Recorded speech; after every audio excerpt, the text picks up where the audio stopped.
দাবি মানিব লাগে আমার দাবি মানিব লাগে মাটি পাট্টা দিবই লাগে মাটি পাট্টা দিবই লাগে মাটি পাট্টা লাগিবই আমার মৌলিক অধিকার লাগিবই মাটি পাট্টা লাগিবই আমার অধিকার লাগিবই।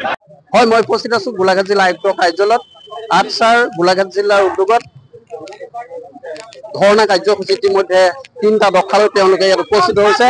যি আবছাৰ যি জনজাতিকৰণৰ মৰ্যাদা দিব লাগে, আবছাৰ যি কাষ্ট চাৰ্টিফিকেট আৰু আবছাৰ যিসকল আছে সংৰক্ষণ সেইসকলক তেওঁলোকে মৰ্যাদা দিব লাগে। কি ক'ব, মই আপোনাৰ কাষলৈ আহিছো।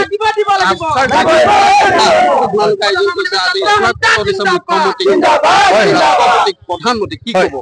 মই আজি আমি সদৌ অসম আদিবাসী ছাত্ৰ সন্থা গোলাঘাট জিলা সমিতি আৰু আমাৰ আঞ্চলিক সমিতি আৰু লগতে আমাৰ চেন্ট্ৰেল এক্সিকিউটিভ কমিটিৰ সদস্যক লৈ আজি আমি সদৌ অসম ছাত্ৰ সন্থাই আমি মাননীয় মুখ্যমন্ত্ৰী স্মৰণ পত্ৰ এইটো কাৰণে দিছো, তেখেতে জানি শুনিও আমাক যিবিলাক মৰ্যাদা প্ৰদান কৰিব লাগে, আমাৰ মাটিৰ পট্টা দিব লাগে আমাক, আৰু আমাৰ যি জনজাতিকৰণৰ যি ST মৰ্যাদা প্ৰদান কৰিব লাগে, আৰু আমি বিলো প্ৰভাৱী যিবিলাক ব্যক্তি আমি আছো আমাক যিবিলাক আমাৰ প্ৰাপ্য এই প্ৰাপ্যৰ পৰা বঞ্চিত কৰি ৰাখিছে। গতিকে আমি এতিয়া আদিবাসী ছাত্ৰ সন্থাৰ ফালৰ পৰা আমি সক্ৰিয় দিছো, আগন্তুক ইলেকশ্যনৰ আগত যদি আমাক যিবিলাক আমাৰ প্ৰাপ্য আমাৰ দাবীসমূহ যদি চৰকাৰে মানি নলয় তেতিয়াহ'লে আমি 2026 চনৰ যি ইলেকশ্যনত আমি প্ৰত্যুত্তৰ দিবলৈ সাজু হৈছো। আৰু আদিবাসী ছাত্ৰ সন্থা কেতিয়াও ৰৈ নাথাকো। আমি ইমান দিনে মনে মনে আমি ধৈৰ্য ধৰি আছিলো, এতিয়া কিন্তু আমি ধৈৰ্য ধৰি নাথাকো। আমাৰ অৰিজিন যি আমাৰ প্ৰাপ্য এইটো আমাক লাগিবই, আৰু আমি এইটো পাবলৈ যি কৰিব লাগিলেও আমি কৰিম, তাত আমি পিছ নপৰো। আৰু আমাৰ যি মৌলিক অধিকাৰ আমাক দমন কৰিব নোৱাৰে। গতিকে আমি সদৌ অসম আদিবাসী ছাত্ৰ ইয়াৰ পৰিৱেশ দেখুৱাইছো, ভিডিঅ' যিসকল দেখুৱাইছে ইয়াৰ পৰিৱেশ আচলতে শ্লোগানেৰে এনেদৰে ভৰি পৰিছে। মই দেখুৱাই থাকিম যে কি হৈছে আচলতে বিভিন্ন ধৰণৰ যি শ্লোগান আপোনালোকৰ শ্লোগান কি আছে? নিশ্চিতভাৱে ক'ব লাগিব এওঁলোকে ইয়াতে 3টা কথা কৈ লৈছে যে 2019 অসমৰ যি আদিবাসী অনুসূচিত জনজাতিকৰণৰ মৰ্যাদা প্ৰদান কৰে। মই যদি দেখুৱাই তেতিয়া 2019 যি ভূমি অধিকাৰ সম্পৰ্কত প্ৰস্তাৱসমূহ সংযোজন আনিবৰ জৰিয়তে, আৰু যিটো মানে আটাইতকৈ ডাঙৰ যিটো আজি ক'ব লাগিব যে অসম যে মৰ্যাদা দিব লাগে, বসুন্ধৰাত তেওঁলোকৰ আদিবাসী ভূমি আচলতে দাবী কৰিছে। দুঘণ্টীয়া তেওঁলোকে ধৰ্ণাসূচী কাৰ্যসূচী হাতত লৈছে। মই জনাই আছো যে গোলাঘাট জিলা আয়ুক্ত কাৰ্যালয়ত তেনেধৰণে দুঘণ্টীয়া কাৰ্যসূচী আয়োজন সময় কোনে আৰু এজন বিষয়ববীয়া আছে, আমি তেখেতৰ পৰা কিছু মন্তব্য লৈছিলেন। এই যে 3টা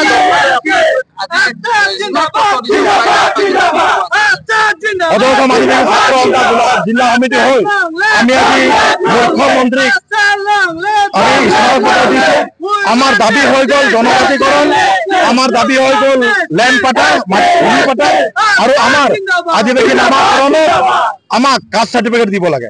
আমি দেখিছো দীৰ্ঘদিন ধৰি অসম চৰকাৰে আদিবাসীসকলক মিছা প্ৰতিশ্ৰুতি দি ৰাম ঠগন দি আদিবাসী জনগোষ্ঠীৰ ভোট লৈ পেলাই চৰকাৰ গঠন কৰিছে, ৰাজগাদীত বহিছে, আৰু এই আদিবাসী জনগোষ্ঠীৰ কাৰণে কাম কৰা নাই। গতিকে আমাৰ স্পষ্ট কথা, আমি গোলাঘাট জিলা সমিতিৰ উপায়ুক্তৰ যোগেদি আমি মুখ্যমন্ত্ৰী নৰেন্দ্ৰ মোদী, অমিত শ্বাহ, জুৱেল ওৰাং, আমাৰ সন্মানীয় ৰাষ্ট্ৰপতি দ্ৰৌপদী মুৰ্মু আমি সকলোকে স্মাৰক পত্ৰ দিছো যে আদিবাসীসকলক অতি শীঘ্ৰে জনজাতি মৰ্যাদা প্ৰদান কৰিব লাগে, ভূমি পটা দিব লাগিব। না আমি স্মাৰক পত্ৰ প্ৰদান কৰি সামৰি নামাৰো, যিহেতু 26ত ইলেকশ্যন আহি আছে, বিধানসভা ইলেকশ্যন আহি আছে। আদিবাসী ছাত্ৰ সন্থাৰ লগতে আমাৰ যিমান জাতীয় সংগঠন আছে সকলোৰ লগতে আমাৰ আলোচনা হৈছে। আমি আদিবাসী ছাত্ৰ সন্থা আদিবাসী ৰাইজৰ কাষ চাপিম আৰু ধুনীয়াকে আমি বুজাম আদিবাসী ৰাইজক যে এই বিজেপি চৰকাৰ আমাৰ দুখীয়া ৰাইজৰ নহয়। বিজেপি চৰকাৰখনে বনিয়া গোষ্ঠী ব্যৱসায়ী লোকৰ ডাঙৰ আম্বানী আদানী তেওঁলোকৰহে চৰকাৰ হয়। গতিকে আমাৰ দুখীয়া ৰাইজৰ দুখ বুজি নাপায়, আমাৰ দুখীয়া ৰাইজৰ সমস্যাবিলাক বুজি নাপায়। আমি আদিবাসী ৰাইজক বুজাম আৰু তাৰ প্ৰতিশ্ৰুতি আমি 26ত বিজেপি চৰকাৰক দিম। এই বুলি আদিবাসী ছাত্ৰ সন্থা আজি স্মাৰক পত্ৰ দি পেলাই আমি আঞ্চলিক সমিতি, ইউনিট সমিতি, ডিষ্ট্ৰিক্ট সমিতি আমি সকলোৱে ভাগে ভাগে কাম কৰিবলৈ আমি সাজু হৈছো। ধন্যবাদ। আদিবাসী ছাত্ৰ সন্থা গোলাঘাট জিলাৰ উদ্যোগত ইতিমধ্যে গোলাঘাট জিলা আয়ুক্ত কাৰ্যালয়ত এনেধৰণে প্ৰতিবাদী কাৰ্যসূচী তেওঁলোকে ৰূপায়ণ কৰিছে। ইয়াত 3টা কথা বিষয় তেওঁলোকে কৰিছে। মই পোনে আপোনালোকৰ কাষলৈ যাব বিচাৰিম। সদৌ অসম আদিবাসী ছাত্ৰ সন্থা গোলাঘাট জিলা সমিতি আজি আমি ধৰ্ণা কাৰ্যসূচী লৈছো। আমাৰ মুখ্য দাবী হৈ গ'ল ST জনজাতিকৰণ। আদিবাসীসকলক অতি শীঘ্ৰে জনজাতিকৰণ দিব লগা, জনজাতি মৰ্যাদা প্ৰদান কৰিব লাগে। লগতে আদিবাসীসকল বাগানে গাঁৱে ভূঞে য'তে বসবাস কৰিছে মাটি পট্টা দিব লাগে।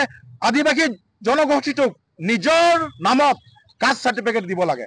সেই ধৰি আমি সেই দাবীসমূহ লৈ আমি আজি গোলাঘাট উপায়ুক্ত DC অফিচৰ আগত আমি ধৰ্ণা কাৰ্যসূচী লৈছো।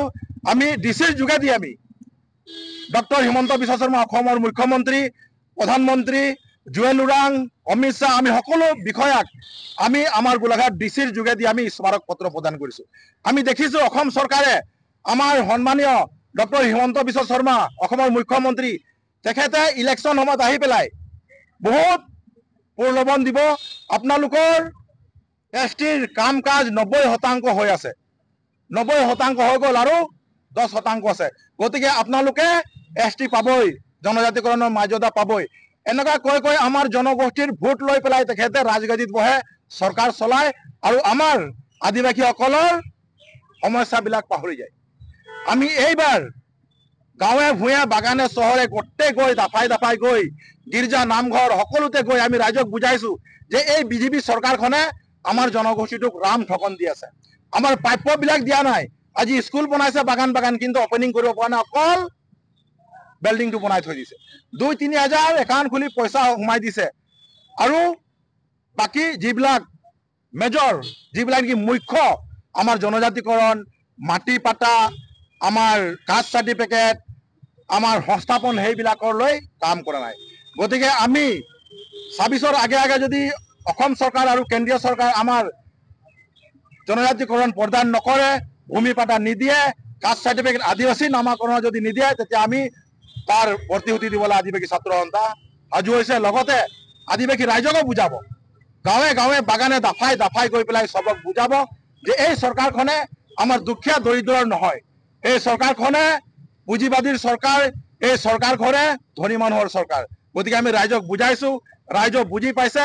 যদি অসম চৰকাৰে আমাক 26ৰ আগত যদি আমাক জনজাতিকৰণ নিদিয়ে, তাৰ পুৰা ফল আমি চৰকাৰক দিম। ধন্যবাদ।